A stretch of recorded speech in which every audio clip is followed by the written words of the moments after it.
Peace be upon you. Hectic President of Rotary Club North, Mr. Ramesh Ramanji, my brothers and sisters.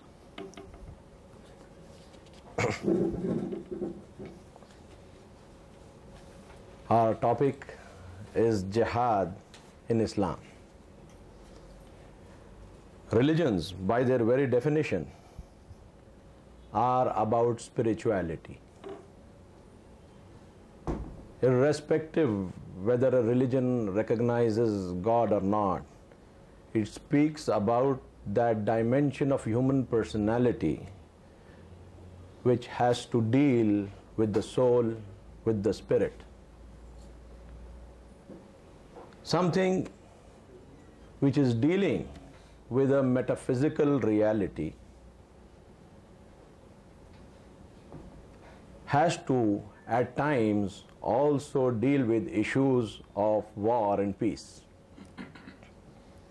It is not a paradox, it is not an anathema that human spirituality includes fighting for justice and truth. So when we speak of jihad in Islam, we have to understand the concept from a basic spiritual dimension, because war per se in religion is meaningless. Religion has come for peace. All religions have come for peace. The recognition of the spirit itself brings to mind the concept of Shanti. When we say Om Shanti, Shanti, Shantihi, what do we intend? It is the peace, the inward peace which we want to attain. Similarly, when Islam starts with the word Bismillahir Rahmanir Rahim, in the name of Allah, the beneficent, the merciful, the attributes being mentioned are those which give peace to the soul. The soul recognizes beneficence. The soul recognizes the quality of mercy. So on the bedrock of mercy, of beneficence, you have to install the concept of jihad. Take it away from it, and you have war without a purpose, or war with a self-serving purpose. And spirituality can never be self-serving. Anybody with the iota of spirituality in him will understand whatever spirituality is, it can never be self-serving. It will always be for the person and those he associates initially and extends to the whole world or the universe also. Because we cannot estimate the impact of pure souls on individuals and society, and history is replete with them. So when we are speaking of spirituality and linking jihad as an extension of spirituality, we have to see what the path of this spirituality is that ends to a point where war is being spoken of. In the Indian context, it will be easy to understand. We have the Mahabharata, we have the Ramayana, and both of these famous religious epics speak of war for a purpose, a war for establishing Ram Rajya, which envisages peace for all on the basis of foundation based on truth. In our discussion today, I'll start from where the Quran starts addressing mankind. Chapter 49, verse 13. It's a very famous verse. O mankind, the Quran is speaking to all mankind. It's not speaking to the Muslims. There are places where the Quran says, O believers. No, here is O mankind, Nas, people. Indeed, we created you from a male and a female and made you nations and tribes, that you may identify with one another, that you may understand each other. Indeed, the most honored among you in the sight of Allah is he who is the most God-wary, God-conscious, God-fearing among you. The basis of individual human existence is linked to single individuals, one man and one woman. You are all the children of a single couple. Though you have been made into nations and tribes, you have separated. This big world has place for all, and therefore God has created tribes and nations. Languages are different, colors are different, cultural modes are different, but all this difference doesn't mean that you become indifferent. The verse says that you may identify with one another, you may understand one another. But remember, the basis of honor with God will always be that spiritual consciousness of God. If the Atma is forgetful of the Paramatma, it ceases to be the Atma which was created. It becomes a power to itself, separated from the ocean of mercy. So man by himself has nothing. Whatever he gains, gains from that ocean of mercy. And that is the Paramatma or Allah. But once he cuts that link with God, he sees in himself everything which has been given, which has been bestowed as his own, because he's not linking up. And when that happens, arrogance comes, anger comes, hate comes, lies come, and all these put together make of the Atma something for which it was not created. History gives us examples of people who have been forgetful of their creation. So this verse highlights that basic concept that your worth is your God-wariness, your consciousness, your ability to keep your connection with God. Allah, the word, basically means he who is to be worshipped. And the Quran's emphasis is on the Creator. So you need to worship your Creator and be wary of him, conscious of him, and therefore things go on and on and on. So this is the basic foundation for human existence, that they are one at the beginning, they become tribes and nations as time goes on and history and civilization march on, and then they are supposed to know each other, understand each other, identify with each other. Human civilization has reached a point where people belonging to different races, nations, castes, creeds have no other option but to learn from each other and identify with each other, and by this common coming together flourish. Or the other alternative is to perish.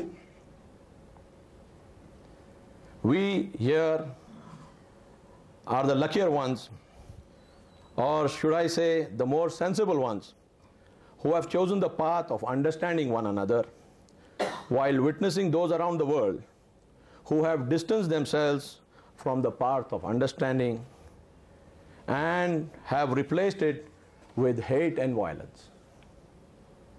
The word jihad is being used by many Islamic groups for justifying their violence and has now become a part of modern English vocabulary.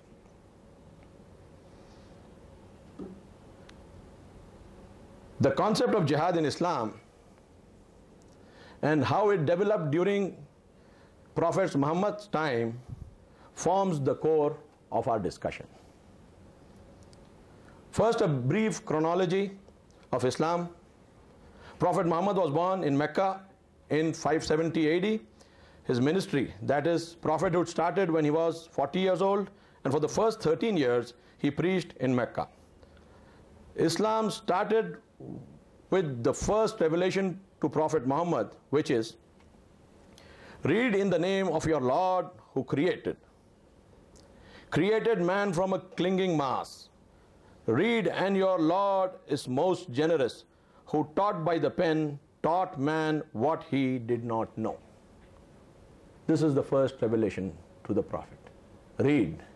Among people who were illiterate, who never knew what to read and write, God says, I'll be guiding you through the pen. It is the written word which needs to be understood, assimilated, for guidance to be complete.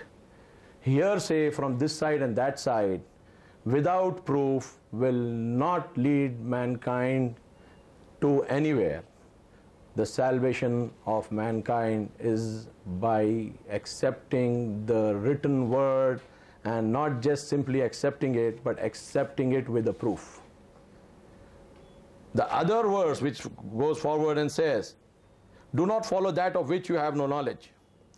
Chapter 17 verse 36. Do not follow that of which you have no knowledge. So the written word should be understood in the form of a knowledge, not in the form of a superstition. The Quran again says, verse 111, chapter 2, produce your evidence if you are truthful. It goes on further, speaks about justice. Chapter 57 verse 25, certainly we sent our prophets with clear proofs, and we sent down with them the book and the balance, so that mankind may uphold justice. So you are guided through a written word. The word needs to have a proof, and God says, I have sent the prophets with clear proofs, the book and the balance, that is the law, so that men may uphold justice. It is the duty of mankind to uphold justice. It's God's given responsibility that mankind has to recognize. I'm speaking at a time where we have reports from the UN, WHO, that every day 18,000 children are dying in the world because of hunger and malnutrition. So justice is something, again, which has a spiritual dimension. It has to be sustained by the spirit. The body craves. The spirit tries to control that craving by giving it a bigger vision, a bigger purpose. The spirit controls the body and takes it on the path of justice. Where in our today's world the spirit is being disregarded for all the show and sham of the world of today, we find injustice growing. We are adding to our billionaires, but we are unable or incapable to address the difficulties being faced by people who are of an age where their earning capacities have been reduced to zero and their savings have never been above zero. And today the world forsakes them in the name of progress. So today's world requires spirituality. Today's world requires religions which sustain spirituality in their followers, and on that basis the concept of jihad grows. Now we see that the Prophet came along with all these ideas, obviously powerful ideas, speaking of truth, speaking of justice, people who had their interests in injustice, who had no other thing to support their word except strength, said that this person is speaking of equality. We are the superior people, and everybody accepts what we say, irrespective of who he is. He never asks for a proof, and this person who calls himself a prophet says we have to offer a proof. We never heard this from our forefathers. What we say is truth. Where is the need of a proof? And justice, who is he to say that we have to be just? Where the God who created us has given us all this, he says no, you have to be just. Then why did God give us all this? Argument's powerful. But the Spirit doesn't accept this argument. It says, yes, God has given you to give it. Every good that you have needs to spread. As you spread it to your family, your near and dear ones. But being the children of the same father and mother, you need to spread it further. And that is what justice is. So people who got this message, the weak, the downtrodden, and those among the powerful who had not sold their reason for pleasure. People who were of the higher classes, but they had not sold their reason for pleasure, came forward. And when the strength started growing more and more, these people started feeling jittery. The pressure on the Prophet increased. His social boycott of the Prophet and his family continued for years. They were not supposed to enter Mecca. They had to live in a valley outside Mecca. And after a period of time, the Prophet had to flee Mecca to save his life because they had gathered together to kill him. Now this Prophet moves to Medina, north of the city of Mecca, about 500 kilometers. There again, all his followers were pushed out of fear of death from Mecca. So now this Prophet is there with a large following, and the people who accepted in Medina were the poor of Medina. And now what does he do? The poor who accepted in Medina welcomed him. Now, but he has not just come alone. All his followers from Mecca shifted, and their properties were usurped. The pressure on the Prophet increased. There was no way out. Here the verse of the Quran which permits jihad first came. The verse is as follows.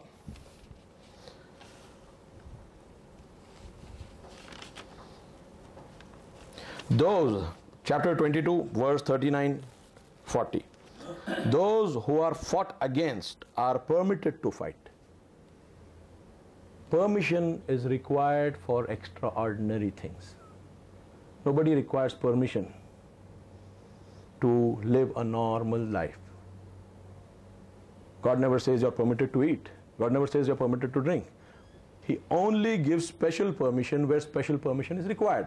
Otherwise, everybody knows that when God created man, He has created food for him, and he is supposed to sustain his life by eating what is permissible and drinking what is permissible. So the issue of permitting something means it's a license. It's not an ordinary event where you can do what you like. So 13 years of the Prophet were spent in Mecca in non-violent preaching. No violence at all. When he came to Medina, the situation was such that they had gathered their forces, and now the Prophet is allowed. Those who are fought against, the word are, those who are fought against are permitted to fight. If you are not fought against, you are not permitted to fight. Because the premise is those who are fought against are permitted to fight, because, I'm just giving the translation without any addition from my side, because they have been wronged, and Allah is indeed able to help them, that they have been wronged. Those who were expelled from their homes unjustly only because they said Allah is our Lord. Had not Allah repulsed one group of people by the other, ruin would have befallen the monasteries, churches, synagogues, and mosques, in which God's name is mentioned greatly. The first verse comes and just doesn't speak about the Muslims. It says you're permitted because you have been wrong. You have been wrongly expelled just because you have faith in your Creator. And if God had not so willed that He repel one group of people with the other, that is, repel evil with the good, what would have happened? Monasteries, churches, synagogues, that is for the Jews, and mosques would have been ruined and destroyed. What happens in these places? Well, in these places, the name of God is taken. God is remembered greatly. So we are very clear about the permission. It is not a permission to Muslims to fight for Islam per se. It is a permission to fight for God, not just for mosques, not just for churches, not just for synagogues, for every spiritual place where people want to remember God in the way a Creator should be remembered. So the issue has been not narrowed. The issue has been widened to include all faiths. This inclusion of all faiths in an effort to repel evil implies that it is a common factor between all religions.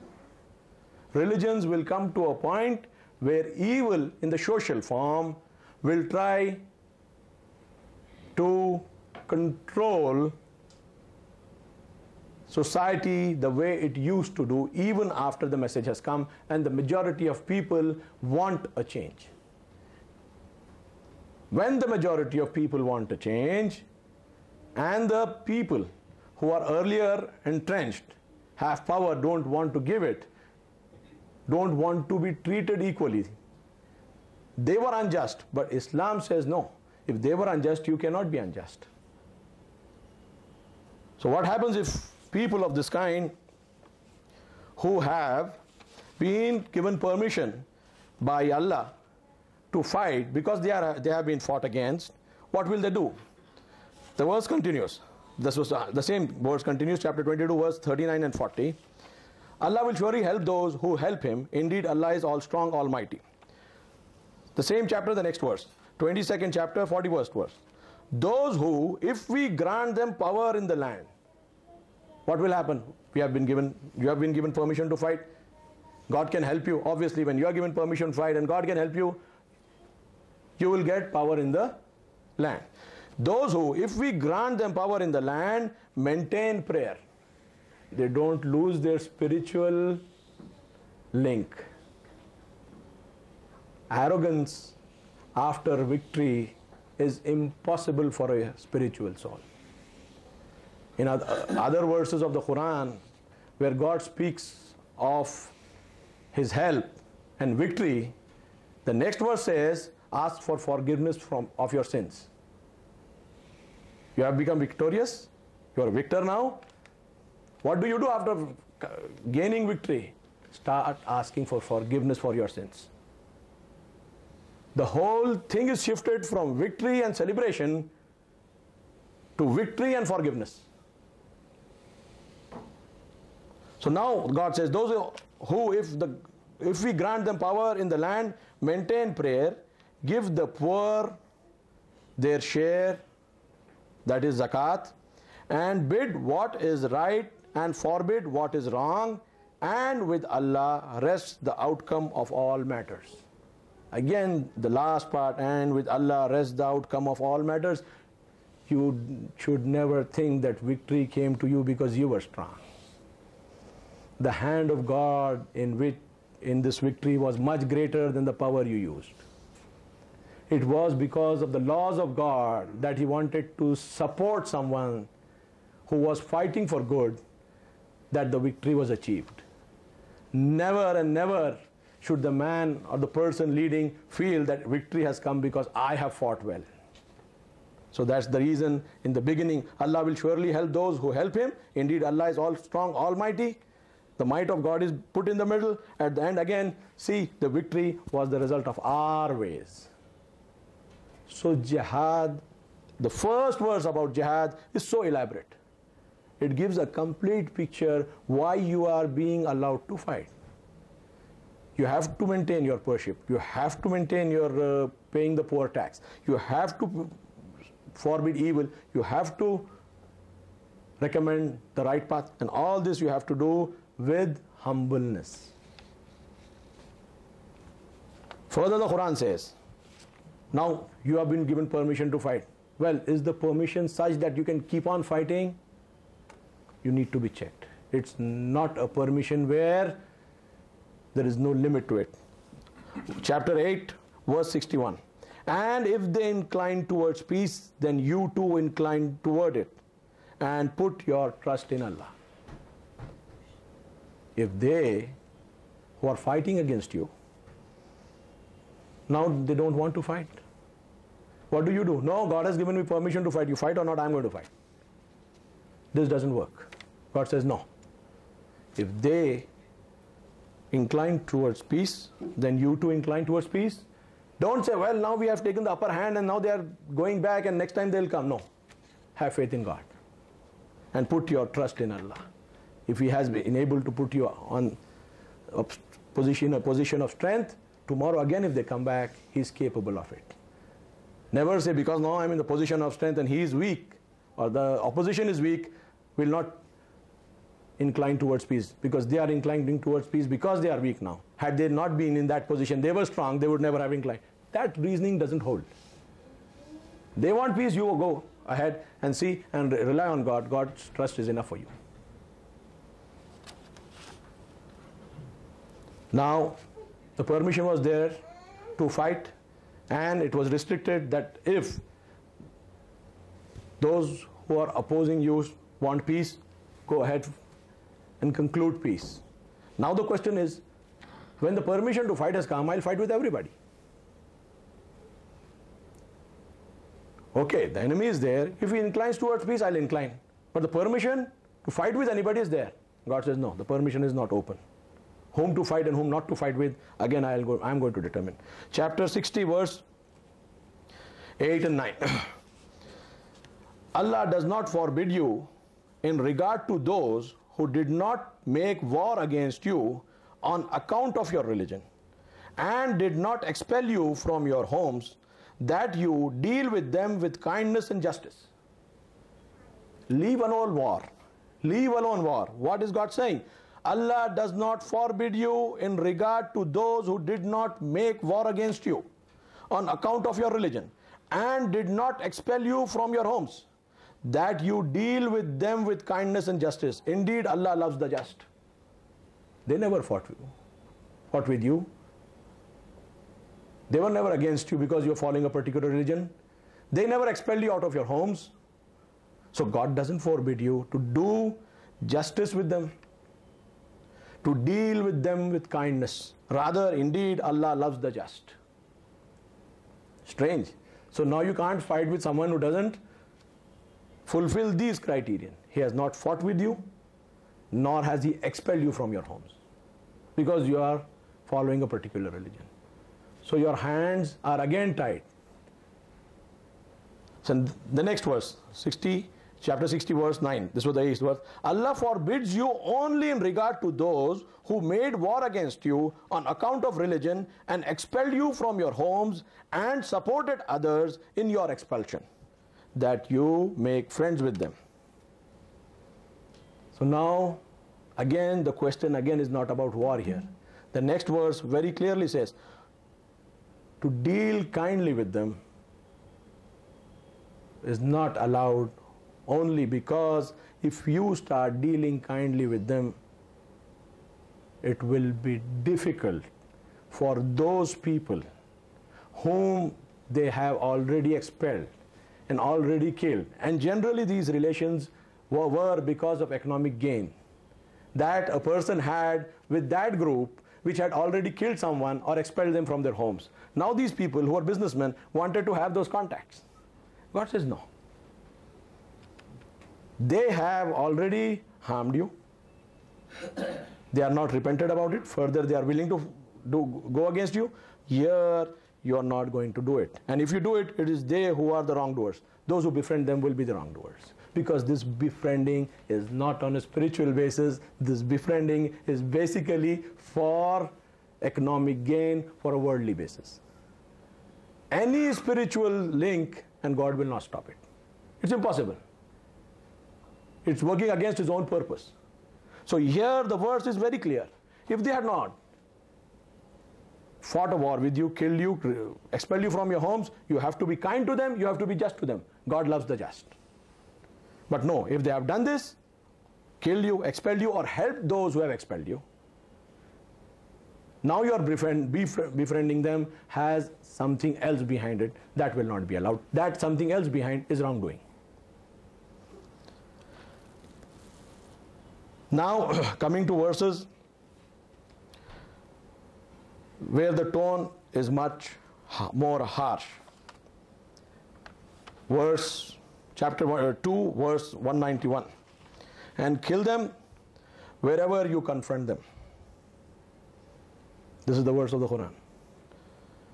I was confronted with this verse by a group of Bajrang Dal activists after completing my speech with Shankaracharya of Kamakoti Peetam, Swami Jayendra Saraswati ji, as a co-speaker.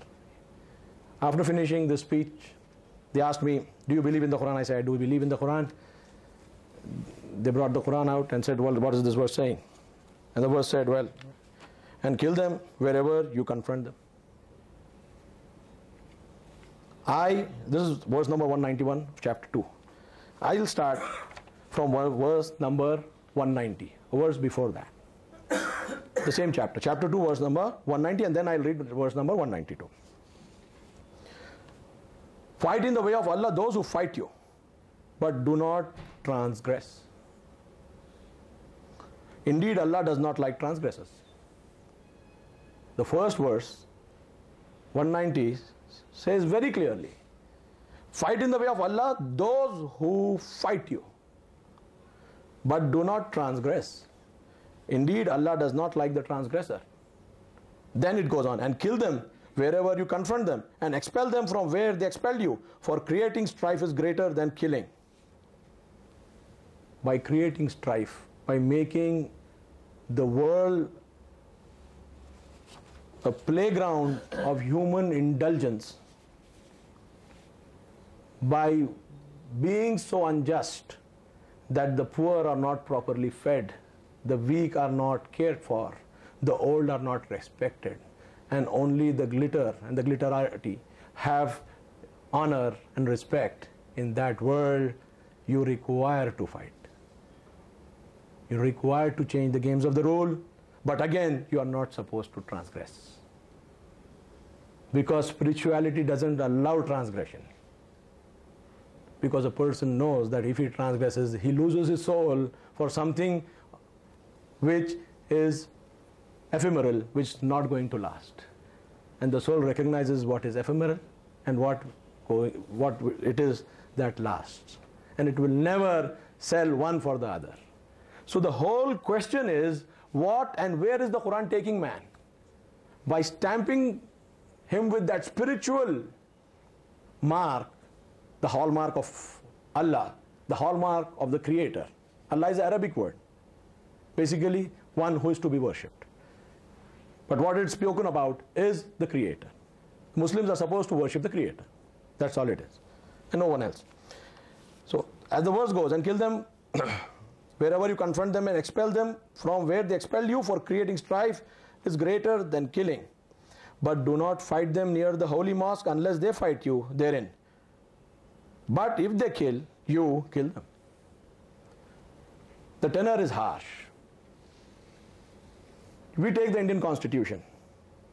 The Indian Constitution guarantees the right of life. The Indian Constitution guarantees the right to live. But again, we have in the police manual, when there is a curfew, we have the shoot at sight orders. But if someone who doesn't understand the importance of one and the other and misplaces this on that, he will go on a rampage, he'll massacre people. While the other, who understands what right of life means and what this is, will place it in the proper perspective, will see to it that this is allowed to save more lives. By controlling people from coming out and threatening them by shoot at sight, we would be able to save hundreds and thousands of lives. So the Quran works at different levels, but you can see that strain. It never let go that strain that do not be transgressors. You can't be transgressors in the name of God. It's impossible. If you think that God allows you to use His name to become transgressors, you have missed the point. If that was the purpose, He could have used His own power against them. When He is using your power, you're supposed to act according to what He says. So the question again is, in that harsh toned verse, we have those who fight you but do not transgress, Allah does not like the transgressors. These are the harshest verses we find about jihad in the Quran. But again, there you have that part which says that you are not supposed to be transgressors. I go forward. Now that you have to fight, you fight. Till where you can you go? Chapter 5, verse 8.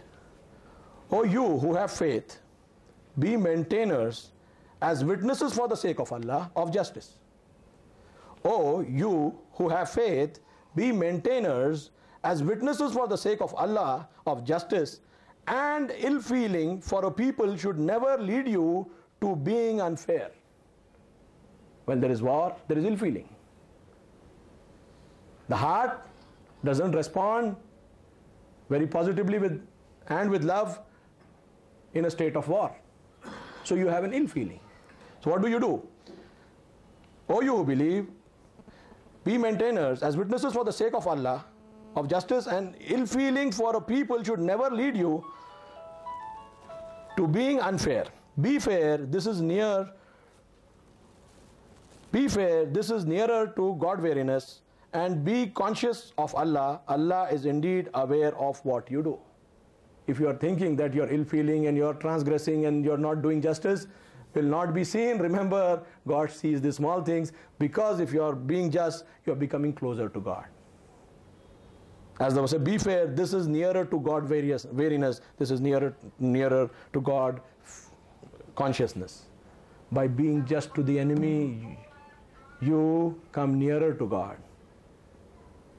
The whole idea is to see to it that human beings learn to live with one another according to certain principles which have to be respected, and the right to life is the most important thing which one has to respect for a human being, because it has been created by God and no human being can create it. Or once it is lost, he cannot bring it back. As the Quran says, he who saves one life has saved the life of the whole humanity, and he who takes one life has actually killed the whole humanity, because that one life for that person is the complete thing. So when you give such importance to life, when you say that, well, war you can fight to repel evil, but you cannot transgress, you cannot leave the standards of justice, throw away the standard of justice and say, no, this is war and I can do anything in it. No. There are more detailed rules about jihad, where you cannot follow a scorched earth policy, you can't uproot trees, you can't poison the wells, you cannot kill children and women and the infirm. These are all explained in great detail. But the question again is, who's going to apply it? If in the name of jihad today we see people killing innocent people, what do we understand of it? We have to say that this is not jihad. This is tyranny. This is zulm. And as God says, I don't like the transgressors. Quran is very clear about it. We need to develop a proper spiritual understanding of this concept.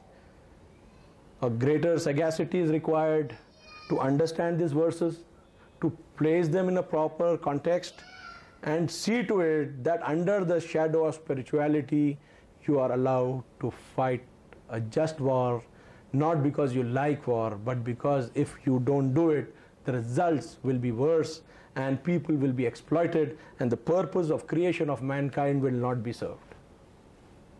When it comes to individual behavior, this is on the social scale, because jihad is a social concept. When people fight against people. But when it comes to individuals, we have verses in the Quran which show a very different face. Chapter 41, verse 33 to 35. Oh, who has a better call than him? Who has a better call than him who calls to Allah and acts righteously and says, indeed, I am one of the Muslims? Who has a better call than him who summons to Allah and acts righteously and says, indeed, I am one of the Muslims? Good and evil are not equal. I am quoting the Quran. Good and evil are not equal. Repel evil with what is best. Repel evil with what is best. If you do so, behold, he between whom and you was enmity will be as though he were a sympathetic friend. I'll read again. Who has a better call than him who calls to Allah and acts righteously and says, indeed, I am one of the Muslims? Good and evil are not equal. Repel evil with what is best. If you do so, behold, he between whom and you was enmity will be as though he were a sympathetic friend. But none is granted it except those who are patient, and none is granted it except the greatly endured. Repel evil with good, but God says this is not possible except for those who have a lot of patience and on whom God has bestowed His mercy. At the ordinary level, a person will repel evil with evil if he has the choice, otherwise he'll keep quiet, but his heart will burn. But a person on whom God has showered His mercy, who has learned how to be patient, what will he do? He will repel evil with good. And what will be the result? An enemy will be converted into a friend. Chapter 41, verse 33 to 35. So this is the principle in individual behavior, and that was the principle in social behavior. Opposition, how it has to be dealt with, how it has to be managed. Societies, when they exist, there will always be strife in them. But it is the duty of the more evolved souls to come forward. Today in our society, instead of the evolved souls coming forward, we have the most depraved of them. The most depraved of them. What we are seeing today, the kind of scandals we are going and seeing, people who are occupying public office are incapable of seeing the good of the people they represent. This is a strange kind of blindness, a very, very strange kind of blindness, where the person representing the person fails to see him. Never happens anywhere else. It happens at the social level. At the individual level, no. The lawyer will remember his client, the doctor his patient, but the politician forgets his constituency. The constitution which made him a member of its august body, he forgets everything. When if the Quran says the man is forgetful, he is always in a hurry. When Quran says his love of money is great, man is arrogant, man doesn't have patience, it is sounding the warning that you have all the potential to become what you see other people are becoming and do not like it. But placed in that circumstance, you will not have the strength to function according to the will of God unless you have understood the will of God. And for that understanding, you need to be humble, you need to worship, you need to follow His dictates in your life. When you are able to do all this, the idea of jihad will be understood in its proper perspective, and in the name of jihad, no soul will be harmed for a worldly purpose. and the harm also of people who are opposing the truth will be limited to the extent possible. So with this, I think Islam gives that option. It opens the window of jihad, but with all caution. But in today's world, that caution is going out of all religions, including Islam, basically because the representatives of these faiths are people incapable of understanding and assimilating the values of the Quran or the other holy books, and therefore the strife goes basically in the realm of religion, and the one-upmanship kind of concept is coming in religion where spirituality should have ruled. With the prayer that may people evolve towards God, and may their evolution towards God have the same kind of impact with the evolution of the Prophet had on mankind. He evolved to bestow peace upon mankind. As the Quran says, we have sent you as a peace for all the nations. So when the Prophet was the Prophet of peace, his followers and those who accept him as a spiritual guide, hopefully we can all come together and with the wide spiritual experience. Because what the Quran says in the first chapter, the beginning, after the first chapter, the second chapter, we have those who believe in what has been revealed to the Prophet and what has been revealed before. The Muslims are supposed to accept the revelations of the older books. Whatever spirituality is there, it is the duty of a Muslim to gather it from all points of time, and if a person has developed that ability to sniff out spirituality, he'll find spirituality in all the books. The question is how to identify it. You can identify it because if you have that kind of soul, that reflection into it will always give you a result which will be 100%. And with that, you will start respecting the spirituality of other people, the peoples of other faiths. Unless you respect the spirituality of peoples of other faiths, you are negating that concept that you're children of the same Adam and Eve. So God binds you in various ways and brings you towards light from darkness. May that light which God wants to bestow upon us, may we try and strive towards it, and may it not be that we turn our backs to it. Thank you very much.